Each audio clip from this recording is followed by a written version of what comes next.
cute. Now, Nick, what are some of the main turn-ups when it comes to dealing and connecting with people for the first time? Well, doing the opposite of what I just said, for example, anywhere, whether it's... When you frown, no eye contact, closed body language, and a crummy attitude. You know, people talk about positive attitudes and negative attitudes. I don't go there, but I do think there are useful attitudes and useless attitudes. You can, if somebody's bored or somebody is disinterested or angry, these are really crummy attitudes to meeting somebody. In business, the best four that we recommend are, and these just things that we can do easily, are either welcoming, enthusiastic, curious, or resourceful.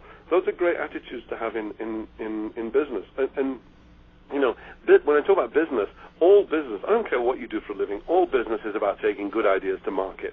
Whether you're selling Girl Guide cookies, whether you're selling books, or whether you're doing what you're doing right now. All your program is about is taking good ideas to people. That's true. And you can connect well with people if you have a really upbeat attitude. You'll infect other people with it, which is what you do. The charm of your program is it's totally upbeat. You know, no one's going to, you know, and that really, people long for that stuff. So the first thing you can do is be upbeat, but also be sincere. I mean, find some aspect of you that you can tap into, whether maybe you're naturally resourceful, naturally enthusiastic, and just use it on other people. And the other thing is you have to do eye contact. The easiest way to do eye contact, if you're not good at it, is simply notice the color of the eyes of every person you meet. Just notice what color the eyes are. That helps. Don't you can forget straight away. But it sends a signal to their body that there's trust in the air. You know, there are a lot of simple things. When it comes to business, without a doubt, after looking at hundreds and hundreds of successful business people, one of the best things you can do in business is be able to describe what you do in about 8 or 9 words.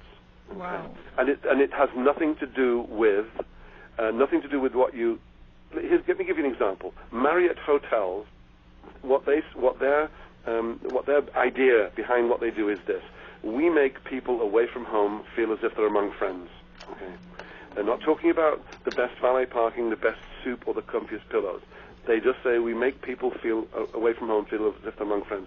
When you can do that about whatever it is you do without talking about what you actually do, then you will tend to be successful in business. Wow. Does that make sense to you? Yeah. You know, if for example, if I mean, I don't know what Lily and Cindy and Lily and Angela do, you know, for their work. But if I said to you, why should I do business with you? If you can answer me in about 4 or 5 seconds, you're on the. I'll give you an example. I went the other day to buy some. We're having a new kitchen on our farm here in Canada. And I went into a place near us that actually manufactures kitchens, and he showed me everything, all the brochures. Then I said, why should I do business with you guys? And he said, why not? And I thought, what a ridiculous answer. What a laugh. Someone's got a wicked laugh. About 10 minutes later, he said, we're just above the middle in quality and just below the middle in price. And I thought, why didn't you say that when I asked you that question earlier? You know. Right. So I think for everybody, especially people who are in business, when you can tell people what it is you do in 3 or 4 seconds, you'll have a better idea yourself of what you really do, and the people you do business with will too. That's perfect, Nick, because Lily here is a top salesperson, and we have Angelica and Burns, Cindy. Yeah. So they're all these advice are very helpful to our fun crew here, especially to the listening audience this time. Totally. And just one thing I want to ask you. Whatever you discuss in your books, I would like to find out this has nothing to do with the person's personal appearance. No. Well, wait a sec. In business, the way you dress. Look, I was a fashion photographer for 25 years. Yes. I know something about clothing. Look, with friends, it's different, and even with falling in love, or when you go out to look for somebody that you'll. I mean, obviously you want to look your best, and it's very important. You know, if you do decide to have torn clothing and well, in fact, if you go to my website, I have a button which says it was started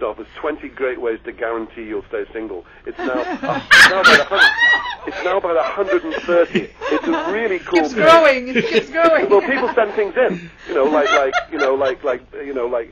the latest one came from a woman yesterday. She said, "How about getting drunk and slobbering over the person on the first date?"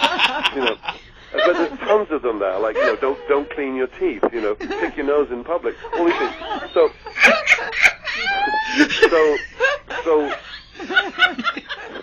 So see, it's infectious. I'm laughing now. You should have been a comedian.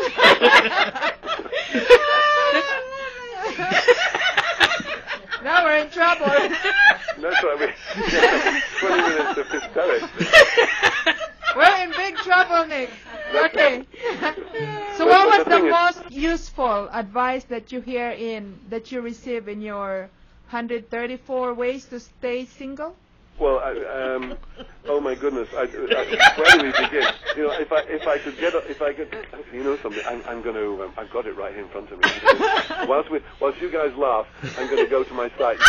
It's a button called Just for Fun, 100 plus great ways to stay single. And I'm just going to read a few of them to you because, I mean, things like wearing socks with sandals, which is not great. Here we are. Gossip a lot. Flirt with bedhead. Brush your teeth only occasionally. Throw yourself at people. Talk about your previous sexual conquest. Use a coupon on your first date. Let hair grow where it shouldn't.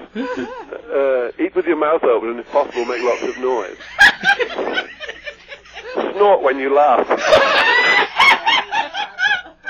You're going to be single forever. Break wind in public. Constantly yank up your bra strap. Sit with your legs wide open in social situations. But there's lots of them. Pick a your acne. Be a hermit. Anyway, the thing is that, but the point is that people send these in. But just getting back to what you should wear. I mean, in business, it's very important because in business there's you have to look confident. Well, there's a sliding scale between looking like your authority and your approachability. Mm-hmm. You have to look like you know what you're doing. If I take my car to be serviced, I don't want the mechanic to be wearing a straw hat, a muumuu, and flip-flops. I want him to look like a mechanic. Not Hawaii, Nick. Sorry? Yeah, Not even on exactly. Hawaii. Welcome to Hawaii. But that's probably a bad example.